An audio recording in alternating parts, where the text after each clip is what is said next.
शेतकरी बंधूंनो नमस्कार. मी हवामान अभ्यासक अण्णासाहेब सकुंडे.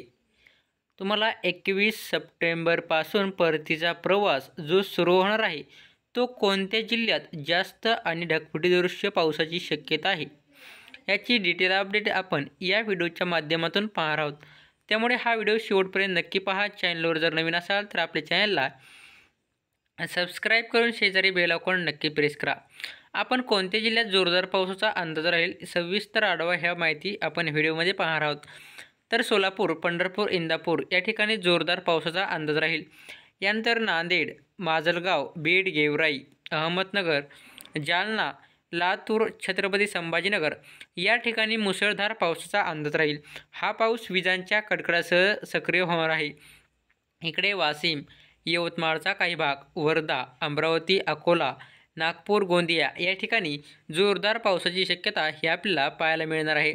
बीड, पुणे, अहमदनगर, नाशिकमध्ये देखील जोरदार स्वरूपाच्या पावसाची ही शक्यता पाहायला मिळणार आहे. यानंतर 22 सप्टेंबरचा अंदाज पाहिला तर 22 सप्टेंबरला देखील जोरदार पावसाचा अंदाज हे आपल्याला पाहायला मिळणार आहे. काही ठिकाणी ढगफुटीसदृश पाऊस देखील, मेघगर्जनेनं विजांचा कडकडाट असा पाऊस आपल्याला आता पुढे हा पाहायला मिळणार आहे. तर मित्रांनो, नवीन अपडेट, हवामान अपडेट जाणून घेण्यासाठी आपल्या चॅनलला सबस्क्राईब करा. धन्यवाद.